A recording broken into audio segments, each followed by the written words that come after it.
East Bengal ক্লাবের বর্ষসেরা footballer নির্বাচিত হলেন গত মরশুমে ভালো খেলা নন্দকুমার শেখর। বছরের সেরা উদীয়মান খেলোয়াড়ের সম্মান পেতে চলেছেন গোলরক্ষক প্রভসুকান সিং গিল।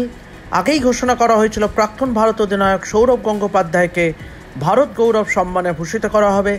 1 আগস্ট ক্ষুদিরাম অনুশীলন কেন্দ্রে একই মঞ্চে মোহাম্মদ শামিকেও বিশেষ সম্মানে সম্মানিত করা হবে লাল হলুদ ক্লাবের তরফ থেকে। প্রাইড অফ বেঙ্গল সম্মানে সম্মানিত করা হবে মোহাম্মদ শামিকে। প্রথাগত রীতি মেনে প্রতি বছরের মতো এবছরও 1 আগস্ট ইস্টবেঙ্গল ক্লাবের প্রতিষ্ঠা দিবস পালিত হবে। এই বছর ক্লাবের 105তম প্রতিষ্ঠা দিবস। এই উপলক্ষে নানান অনুষ্ঠানের মধ্য দিয়ে দিনটিকে স্মরণীয় করে রাখার চেষ্টা করা হচ্ছে ক্লাবের তরফ থেকে। সকাল 11:30টায় ইস্টবেঙ্গল ক্লাব তাঁবুতে প্রধান প্রতিষ্ঠাতা সুরেশ চন্দ্র চৌধুরী, শৈলেশ বসু, নশা সেনের প্রতিকৃতিতে মাল্যদান ও প্রদীপ প্রজ্বলন এবং ক্লাবের পতাকা উত্তোলন করা হবে। সন্ধ্যে 6টায় ক্ষুদিরাম অনুশীলন কেন্দ্রে ক্রীড়া জগতের গুণীজনদের সম্মাননা প্রদান অনুষ্ঠান অনুষ্ঠিত হবে। অনুষ্ঠানে সম্মানিত অতিথি হিসেবে উপস্থিত থাকবেন মাননীয় ক্রীড়ামন্ত্রী শ্রী অরূপ বিশ্বাস ও কলকাতার মহানাগরিক জনাব ফিরহাদ হাকিম। এই সম্মাননা প্রদান অনুষ্ঠানে যাদেরকে সম্মানিত করা হবে তারা হলেন ভারত গৌরব সম্মানে সম্মানিত করা হবে ইস্টবেঙ্গল ক্লাব ও ভারতের প্রাক্তন ক্রিকেট অধিনায়ক শ্রী সৌরভ গঙ্গোপাধ্যায়কে।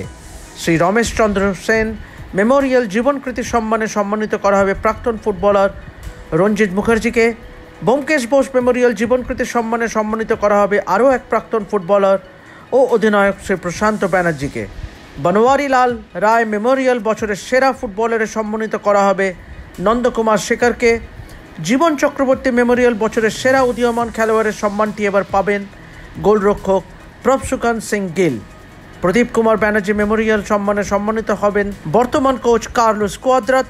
প্রতুল চক্রবর্তী মেমোরিয়াল রেফারি সম্মানে সম্মানিত হবেন শ্রী জয়ন্ত ব্যানার্জি। পঙ্কজ গুপ্ত মেমোরিয়াল রেফারি সম্মানে সম্মানিত করা হবে আরেক রেফারি শ্রী সুকৃতি কুমার দত্তকে। বছরের সেরা ক্রিকেট খেলোয়াড় নির্বাচিত হয়েছেন সাত্তকী দত্ত। এবছরই প্রথম সমর্থকদের জন্য বিশেষ সম্মান তুলে দেওয়া হবে ক্লাবের তরফ থেকে। স্বপন বল মেমোরিয়াল সমর্থক সম্মানে সম্মানিত করা হবে শ্রী মুকুল গাঙ্গুলি ও শ্রী গণেশ দাসকে। আরও এক বিশেষ সম্মান তুলে দেওয়া হবে ক্লাবের তরফ থেকে। The maker of A champion সম্মানে সম্মানিত করা হবে সানিয়া মির্জার বাবা ইমরান আজিজ মির্জাকে। আমাকে এবারে প্রশ্ন করেছিল আপনাদের তালিকা লেখা থাকে ক্রিকেট সেক্রেটারি আর টেনিস সেক্রেটারি বলে, টেনিস কি আপনারা খেলেন? আমি খেলতাম, এখনও খেলি, কিন্তু আরও বড় করে যে হয়ে খেলা দরকার সেটাও ভাবছি আমরা কী করে শুরু করবো। মাঠটা তৈরি করতে হবে, কাজে মাঠে প্রয়োজন সেসব করতে হবে।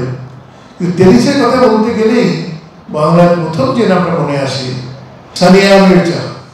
ও তো এখানে কলকাতার মেয়ে, বড় হয়েছে, এখানেই খেলা শিখেছে। তারপরে এখন অবশ্য সে প্রথমে আবার হায়দ্রাবাদ, তারপরে পাকিস্তান, আবার ব্যাক টু হায়দ্রাবাদ, এই অবস্থায় আছে। সানিয়া মির্জাকে যখন প্রস্তাব দেওয়া হলো যে আপনি কি আমাদের ক্লাবে আসবেন, তো উনি তো একা আসতে পারবেন না। তো আমরা যেখানে থ্রু পাচ্ছিল যেতে হয়তো ওর বাবাকে ধরলাম, ওর বাবা বলে হ্যাঁ যখন নিশ্চয়ই